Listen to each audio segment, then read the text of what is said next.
Dear students, in this video we'll deal with chapter number 2, that is chemical changes and reactions.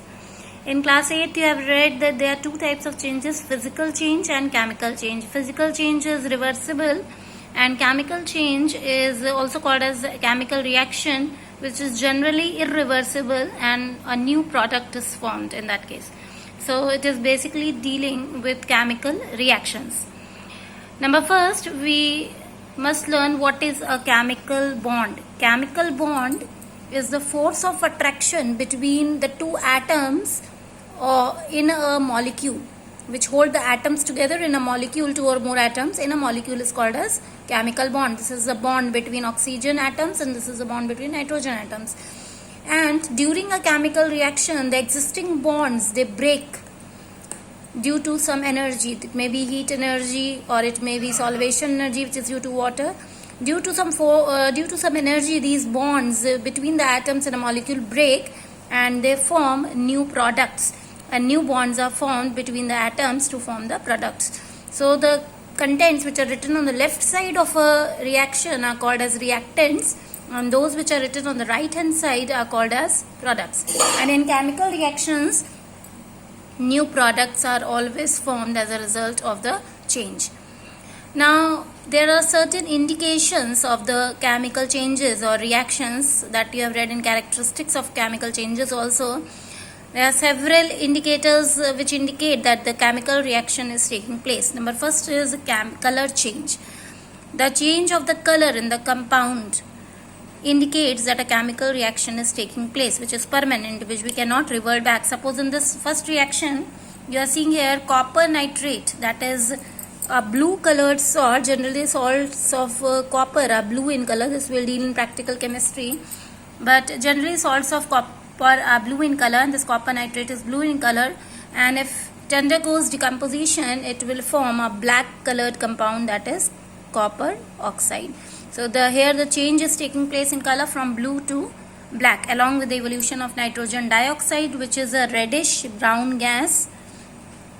This is a reddish brown gas, and oxygen, that is a colorless gas, which in turn supports combustion, is evolved. Second color change reaction is lead nitrate. Lead nitrate is white in color, and if you decompose it or heat it, then it will change into a buff yellow colored precipitate, that is called as lead oxide, the general name of which is litharge. It is generally termed as litharge. So it will change into lead oxide, which is yellow in color. There is one more lead oxide which is red in color. Same formula, same compound, but the color is changed because these two compounds are formed on decomposition of different compounds. Lead oxide in this case is yellow in color, that is called litharge, and the other lead oxide, which is red in color, is known as massicot. It is generally formed by the decomposition of lead carbonate. Only the color is changed, the formula remains same. Again, in this case also, a reddish brown gas NO2 is evolved and a colorless gas oxygen is evolved, which supports combustion. Next indicator is evolution of gas. By seeing the gas evolved, we can predict the nature of the salt. Suppose in this case, a sulfite salt is taken, which is treated with a dilute acid, here sulfuric acid. So you see here the SO2 gas is evolved. Now here we are concerned only with the gas because we are studying evolution of gas. Whenever SO2 gas is evolved, the salt may be a sulfite or a bisulfite. This is an indicator of the salt that it may be a sulfite or bisulfite. It always evolves SO2 on treatment with a dilute acid. Similarly, if the gas evolved is SiO2, then the salt involved will be carbonate or bicarbonate when you treat it with any dilute acid, except nitric acid. Not nitric acid should be involved here, only sulfuric and hydrochloric, but dilute acid. And whenever ammonia gas is evolved, it is a direct indication that the salt involved is a ammonium salt here.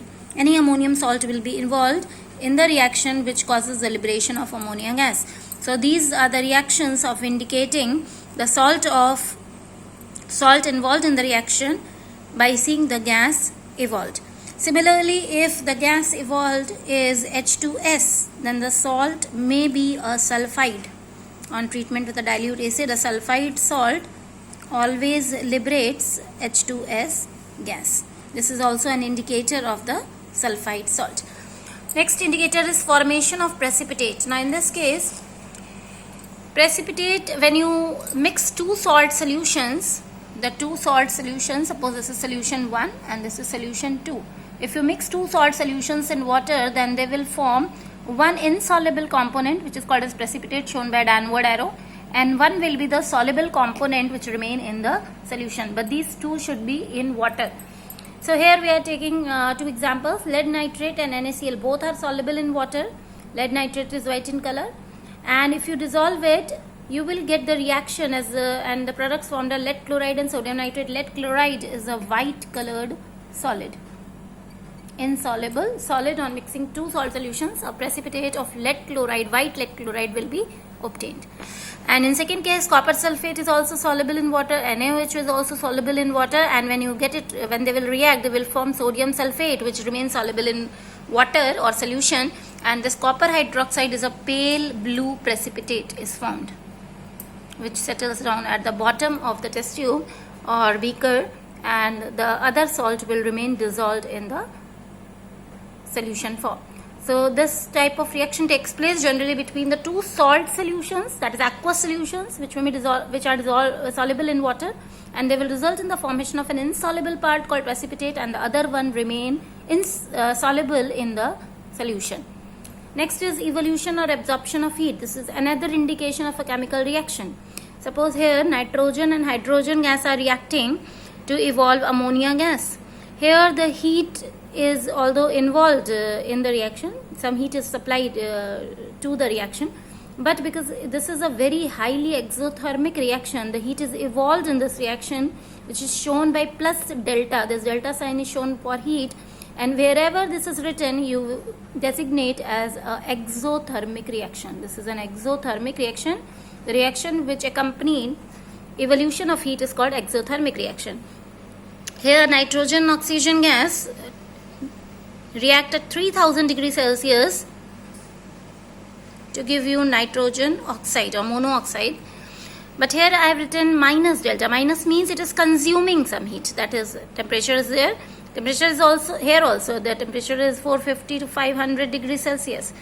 But here it is so exothermic that a huge amount of energy is raised, but this consumes heat more, and the reaction in which heat is absorbed, it is called as endothermic reaction. So this heat symbol also signifies the evolution absorption of heat, also signifies a chemical reaction is taking place. So these are the indicators of the chemical reaction, mainly color change, evolution of gas, evolution or absorption of heat, and formation of precipitate. There are several types of chemical reactions which you have to study here. Number first is direct combination reaction, also called as synthesis reaction. Direct combination reaction or synthesis reaction means two or more elements or compounds combine together to form a new compound, that is direct combination reaction. Decomposition is just reverse of combination, that is, compound decomposes into its elements or compounds. Displacement reaction, when one element displaces another element in a compound, and double displacement is the elements, that is cation and anion, or you can say acidic and basic radicals of two compounds interchange with each other, that is double decomposition reaction, which is further divided into neutralization and precipitation reactions. So these reactions we deal in detail one by one in the next video. Number first we will take in the next video is direct combination reaction or synthesis reaction with examples.